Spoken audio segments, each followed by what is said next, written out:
Hello friends, welcome to all. पांचवा lecture है ये। साउथ अमेरिका कॉन्टिनेंट का फिफ्थ लेक्चर है। South America continent. इससे पहले बहुत सारी चीज़ें मैंने पढ़ा दी हैं और आज मैं कंसंट्रेट करूंगा नदियों के ऊपर। रिवर। साउथ अमेरिका कॉन्टिनेंट में कौन कौन सी इंपॉर्टेंट नदियां हैं उन पर मैं कंसंट्रेट करने वाला हूं। तो ध्यान से देखिएगा, सबसे इंपॉर्टेंट नदी तो आपकी अमेजन नदी है। इसी के बारे में चर्चा कर लेते हैं। रेड पेन से मैं नदी बनाता हूँ। पेरू देश आपने पढ़ा, ये पेरू जिसकी राजधानी लीमा, यहीं से इसका उद्गम हो रहा है। ऐसे घूम कर जाती है और एंटर कर जाती है भैया। ये आपका कोलंबिया, कोलंबिया के बॉर्डर से एंटर कर जाती है ब्राज़ील में। तो मुख्य तौर पर ये ब्राज़ील में ही ज़्यादातर ये फैली हुई है। ठीक है, तो ये नदी कौन सी है? अमेजन नदी। इसका नाम क्या है? Amazon river. इसकी कई सहायक नदियां हैं जो इम्पोर्टेंट है, वही मैं आपको बताऊंगा। एक तो सहायक नदी है नेग्रो, ये बहुत इम्पोर्टेंट है। नेग्रो ये निकल रही है आपकी कोलंबिया से ही निकल रही है। ठीक है। एक सहायक नदी जो बहुत फेमस है इसकी, अ, वो मैं आपको बताता हूँ। मडीरा। ये मडीरा,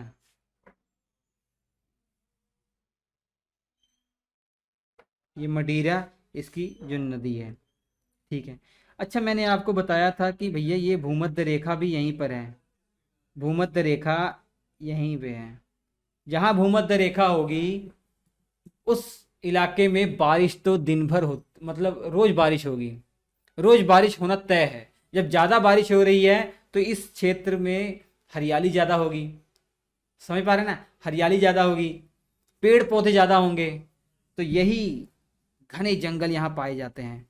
विश्व के सबसे ज्यादा घने जंगल और सदाबहार जंगल यहीं पाए जाते हैं, इसी इलाके में।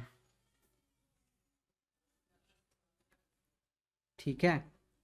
मैं कलर दूसरा ले लेता हूँ, ये ग्रीन कलर ले लेते हैं। देखिए, ये है जंगल है, सदाबहार जंगल और हरे जंगल, घने जंगल यहीं पाए जाते हैं। कारण क्या मैंने बता दिया। भूमध्य रेखा के आसपास जो क्षेत्र में बहुत बारिश होती है, बारिश के कारण हरियाली तो रहेगी रहेगी।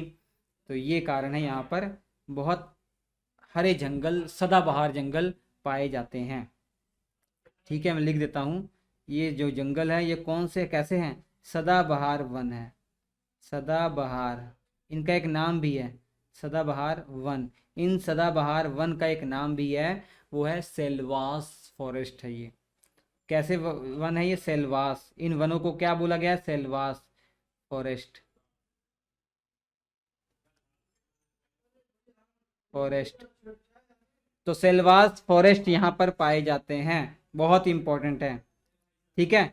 और मडीरा नदी अमेजोन नदी की सबसे लंबी सहायक नदी है। ये आपको क्लियर हो गया होगा। कहाँ से निकल रही है? यहाँ पर कौन सी पर्वत श्रेणी है बच्चों, ये बता दीजिए थोड़ा सा मुझे। ये कौन सी पर्वत श्रेणी? वेनेजुएला से लेकर ये पूरी पर्वत श्रेणी कौन सी? एंडीज पर्वत श्रेणी। तो उद्गम कहाँ से हो रहा है इसका? एंडीज पर्वत श्रेणियों में से। एंडीज पर्वत श्रेणी में देश कौन सा है? पेरू।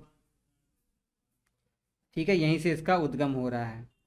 आपको पता है कि ये जो इलाका है इतना इम्पोर्टेंट है, इतना जंगल है यहाँ पर, इतना इम्पोर्टेंट है कि इसे दुनिया का फेफड़ा, पृथ्वी का फेफड़ा बोला जाता है। पृथ्वी का फेफड़ा किसको बोला जाता है? इन सदाबहार जंगलों को। इतनी मात्रा में ऑक्सीजन यहाँ से रिलीज होती है।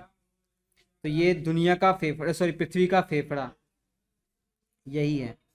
पृथ्वी का फेफड़ा, पृथ्वी का फेफड़ा। ठीक है, पृथ्वी का फेफड़ा।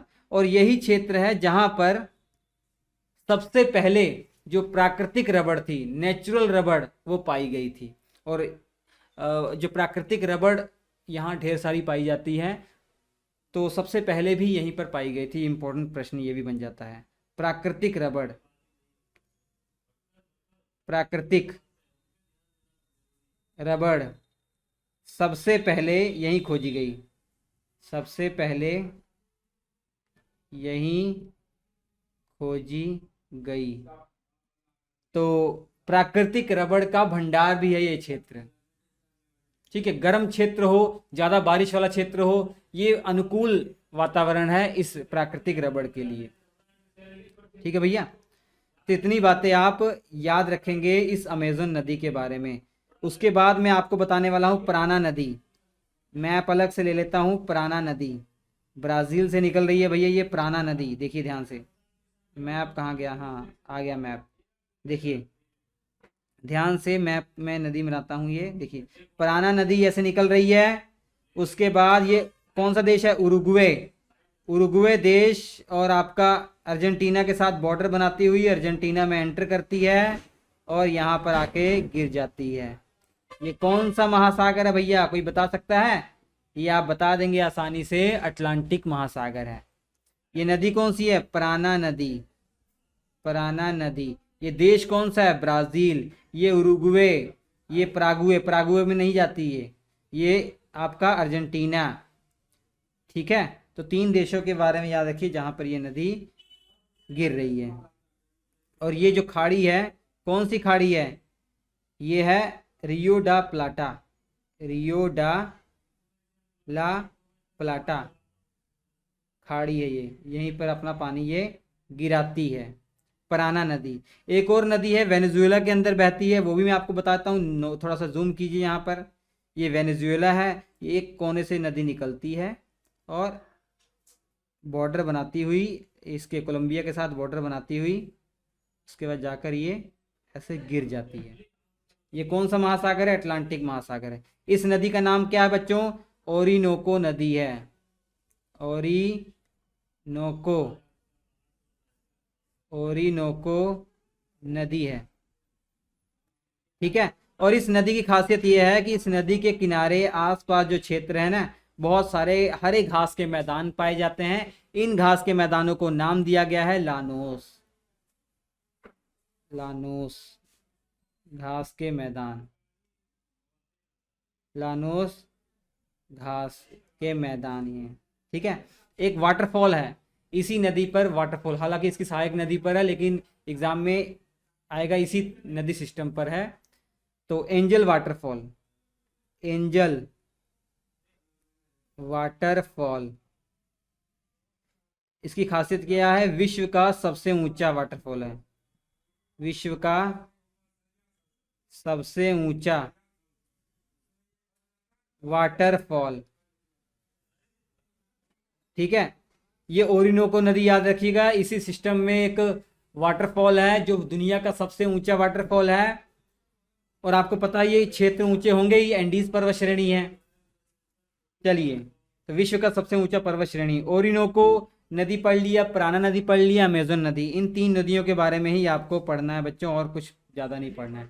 इसके बाद वाला वीडियो आखिरी वीडियो होगा जिसमें मैं आपको घास के मैदानों के बारे में बताऊंगा, जो गर्म क्षेत्र में कर्क रेखा से मकर रेखा के बीच में ट्रॉपिकल घास के मैदान होते हैं या उष्ण कटिबंधीय घास के मैदान होते हैं, और ठंडे क्षेत्रों में कर्क रेखा से ऊपर मकर रेखा से नीचे ठंडे क्षेत्रों में शीतोष्ण घास के मैदान, टेम्परेट घास के मैदान, वो भी मैं आपको अगले वीडियो में बताऊंगा। मैं आपसे मिलूंगा अगले एपिसोड में। क्लास नोट्स ले लीजिएगा, बहुत इंपॉर्टेंट है। बाकी बच्चों से 10 कदम आप आगे रहेंगे। नमस्कार।